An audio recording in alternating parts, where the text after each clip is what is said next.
Hello అండి, అందరికీ నమస్కారం. ఈరోజు మీకు బొబ్బాస్కాయ హల్వా ఎలా తయారు చేయాలో చూపిస్తానండి. చాలా బాగుంటుందండి. వీడియో లాస్ట్ వరకు చూడండి. ఈరోజు అత్తయ్య బొబ్బాస్కాయతో హల్వా తయారు చేస్తున్నారు. ఎలా తయారు చేస్తున్నాను మీకు చూపిస్తాను. ముందుగా మనం పచ్చి బొబ్బాస్కాయని తీసుకోవాలి. చూడండి, ఈ విధంగా కొంచెం దోరగా ఉన్న కాయని తీసుకుంటే మనకి హల్వా అనేది చాలా బాగుంటుందండి. కలర్ఫుల్గా ఉంటుంది.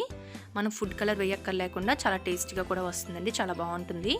ఇప్పుడు ఈ విధంగా పై తొక్కని పీల్ చేసేసుకోవాలి. చూడండి, ఈ విధంగా పీల్ చేసేసుకున్న తర్వాత ఒకసారి కాయని మొత్తం వాష్ చేసేసుకోవాలి.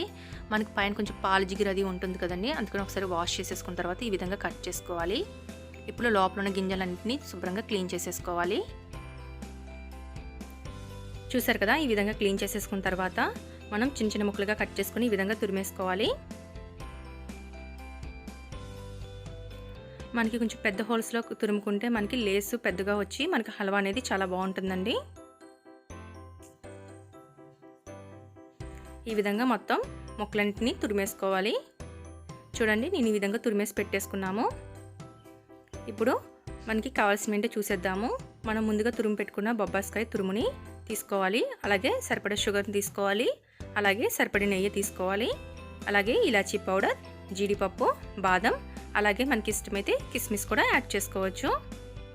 ఇప్పుడు ముందుగా స్టవ్ వెలిగించి పాన్ పెట్టుకుని నెయ్యిని యాడ్ చేసుకోవాలి. కొంచెం నెయ్యి హీట్ అయిన తర్వాత జీడిపప్పు యాడ్ చేసి వేగించుకోవాలి. స్టవ్ని సిమ్లో పెట్టుకొని కలుపుకుంటూ వేగించుకోవాలి. కొంచెం గోల్డెన్ కలర్ వచ్చేంత వరకు వేగించుకోవాలి.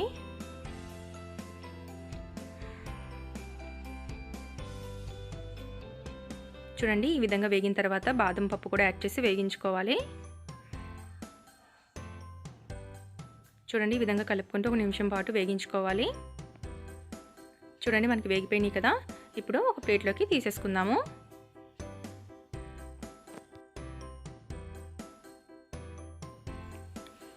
ఇప్పుడు మళ్ళీ అదే పాన్లో 2 స్పూన్స్ నెయ్యిని యాడ్ చేసుకోవాలి.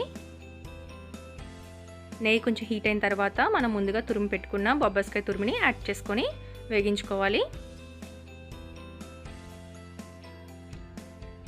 చూడండి, ఈ విధంగా యాడ్ చేసుకొని కలుపుకుంటూ నేతిలోని బాగా ఫ్రై అయ్యేంత వరకు వేగించుకోవాలి. పచ్చివాసన పోయేంత వరకు ఈ విధంగా కలుపుకుంటూ వేగించుకోవాలి.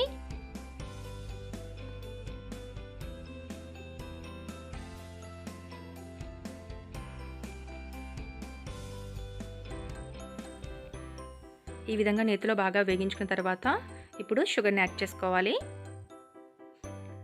1 కప్ పపాయ తురుముకి 3/4 కప్పు షుగర్ని యాడ్ చేసుకోవాలండి. స్వీట్ తక్కువ తినేవారు 1/2 కప్పు యాడ్ చేసుకుంటే సరిపోతుంది.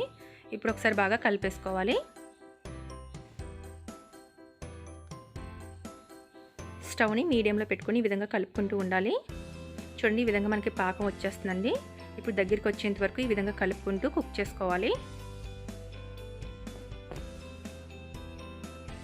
చూడండి, మనకి దగ్గరికి వచ్చేసింది కదా.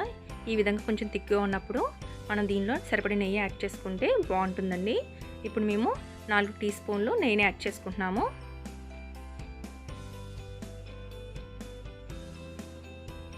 అలాగే కొద్దిగా ఇలాచీ పౌడర్ కూడా యాడ్ చేసుకోవాలి. అలాగే మనం ముందుగా వేగించి పెట్టుకున్న బాదం, జీడిపప్పు కూడా యాడ్ చేసుకోవాలి. ఇప్పుడు ఒకసారి బాగా కలిపేసుకోవాలి. ఇప్పుడు స్టవ్ ఆఫ్ చేసుకొని ఒక బౌల్లోకి తీసేసుకోవాలి. అంతేనండి, చాలా సింపుల్గా ఈజీగా మనం బొబ్బాస్కాయ హల్వాని ప్రిపేర్ చేసుకోవచ్చు. చూడండి, ఫుడ్ కలర్ వేయక్కర్లేకుండా చాలా ఈజీగా మనం ఇంట్లోనే ప్రిపేర్ చేసేసుకోవచ్చు. చాలా చాలా బాగుంటుంది. చూసారు కదా, చాలా ఈజీగా బొబ్బాస్కాయ హల్వాని చాలా సింపుల్గా ప్రిపేర్ చేసుకోవచ్చు. చాలా చాలా బాగుంటుంది.